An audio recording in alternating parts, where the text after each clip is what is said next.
Hello friends, कैसे हैं आप सब। तो फ्रेंड्स, आज की इस वीडियो में मैं बात करने वाला हूं आईटीआई इलेक्ट्रीशियन से इंटरव्यू में पूछे जाने वाले कुछ महत्वपूर्ण क्वेश्चंस आंसर्स के बारे में। जिन कैंडिडेट ने आईटीआई कर रखा है आईटीआई इलेक्ट्रीशियन से, वो कैंडिडेट के लिए जो वीडियो बहुत ही हेल्पफुल होने वाला है।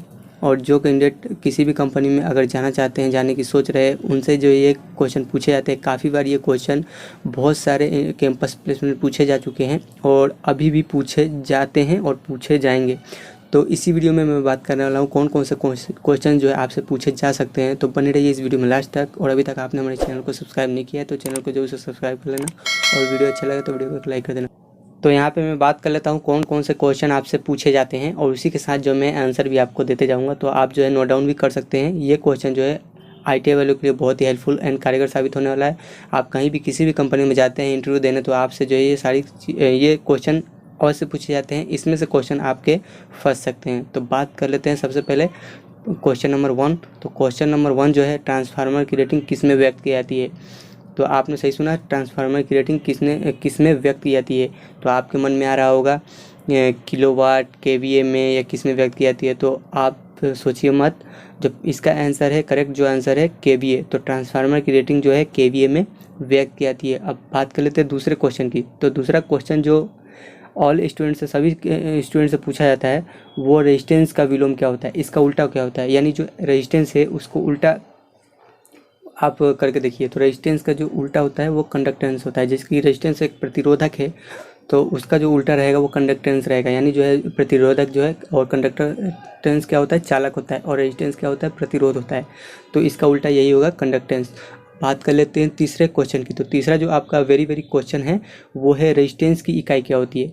आप सबको पता होगा रेजिस्टेंस की इकाई ओम होती है। अब बात कर लेते हैं वेरी मोस्ट इम्पोर्टेंट क्वेश्चन की। तो इसमें जो आपका मोस्ट इम्पोर्टेंट क्वेश्चन पूछा जाता है वो है चौथा नंबर जो क्वेश्चन है वो, जनरेटर मुख्य रूप से कितने प्रकार के होते हैं। तो जनरेटर मुख्य रूप से कितने प्रकार के होते हैं। तो कोई बोल देता है 2 प्रकार के होते हैं, कोई बोल देता है 3 प्रकार के होते हैं। लेकिन अगर आपने बता दिया तो वो भी साथ में पूछा जाता है कौन कौन से होते हैं। तो यहाँ पे जो है जनरेटर आपका मुख्य रूप से 3 प्रकार का होता है। अब वो पूछ लिया कौन कौन से होते हैं, आपने तो बता दिया कि 3 प्रकार के होते हैं। अब वो पूछ लिया कि कौन कौन से होते हैं, तो आपको बताना है पहला जो है सीरीज, और दूसरा है शंट, और तीसरा है कंपाउंड जनरेटर। तो ये मुख्य रूप से 3 प्रकार के होते हैं। कौन कौन से, सीरीज, शंट और कंपाउंड। अब पांचवा क्वेश्चन की बात कर लेते हो। तो पांचवा जो क्वेश्चन है आपका वो भी मोस्ट इंपॉर्टेंट क्वेश्चन है, जनरेटर की इकाई क्या होती है। ये आपके आईटीआई एग्जाम में भी पूछे जा चुके होंगे और यहाँ पे जो है आपके इंटरव्यू में भी पूछे जाते हैं और पूछे जाएंगे। जनरेटर की इकाई जो होती है वो वाट होती है। अब यहाँ पे जो है वेरी मोस्ट इंपॉर्टेंट क्वेश्चन है, वो आपको आईटीआई में आपने जब एग्ज़ाम दिया होगा तब भी पूछा होगा, आपके सर ने भी पूछा होगा, और यहाँ पे भी जो है इंटरव्यू में पूछे जाते हैं। तो ईएमएफ का पूरा नाम क्या है।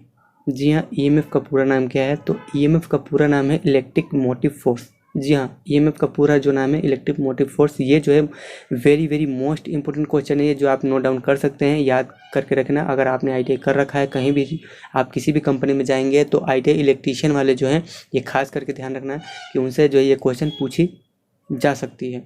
अब बात कर लेते हैं 7वां क्वेश्चन के बारे में। तो सातवां जो क्वेश्चन है वो है, बैटरी चार्जिंग के लिए कौन सा जनरेटर प्रयोग में या उपयोग में लाया जाता है। बैटरी चार्जिंग के लिए कौन सा जनरेटर प्रयोग में या उपयोग में लाया जाता है। तो यहाँ पे आंसर आप नोट डाउन कर ले, शंट जनरेटर। बैटरी चार्जिंग के लिए जो है शंट जनरेटर उपयोग में लाया जाता है। अब यहाँ पे 8वां क्वेश्चन जो है, संधारित्र का सूत्र क्या होता है। जी हाँ, संधारित्र का सूत्र क्या होता है। यहाँ पे आपसे सूत्र भी पूछे जाते हैं। आपको देखते हैं कि हाँ इनको कुछ सूत्र पता है कि नहीं। ये आपसे आईटीआई में भी पूछे गए होंगे, सर लोगों ने भी आपसे पूछा होगा, और यहाँ पे जो है आपने सीबीटी जब एग्ज़ाम दिया होगा आईटीआई का, जिनका ऑफलाइन का है उनको ऑफलाइन के माध्यम से पूछा गया होगा ऑब्जेक्टिव के माध्यम से, और जिनका ऑनलाइन हुआ होगा उनसे भी पूछा गया होगा ऑब्जेक्टिव के माध्यम से। तो आपने जरूर टिक मार्क लगाया होगा। तो यहाँ पे जो है संधारित्र का सूत्र जो होता है C=Q/V। तो यहाँ पे संधारित्र का सूत्र जो होता है C=Q/V। अब यहाँ पे 9वां जो क्वेश्चन है वेरी मोस्ट इंपॉर्टेंट क्वेश्चन है। ये भी आप नोट डाउन कर सकते हैं, आपने ज़रूर पढ़ा होगा, पावर फैक्टर, फॉर्म फैक्टर, ये सब पढ़ा होगा। तो इसी से जो है क्वेश्चन पूछे जाते हैं। तो 9वां जो क्वेश्चन है, पिक फैक्टर का सूत्र क्या होता है। जी हाँ, पिक फैक्टर का सूत्र क्या होता है। तो पिक जो होता है शिखर मान होता है, और शिखर मान ये सब आपने पढ़ा होगा।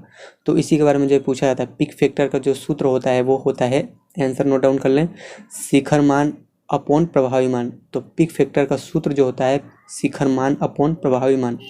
अब यहाँ पे 10वां जो क्वेश्चन जो पूछा जाता है वो पूछा जाता है फॉर्म फैक्टर का मान क्या होता है। जी हाँ, फॉर्म फैक्टर का मान क्या होता है। तो यहाँ पे जो है आंसर है प्रभावी मान अनुपाते औसत मान। तो फॉर्म फैक्टर का जो मान होता है प्रभावी मान अनुपाते औसत मान होता है।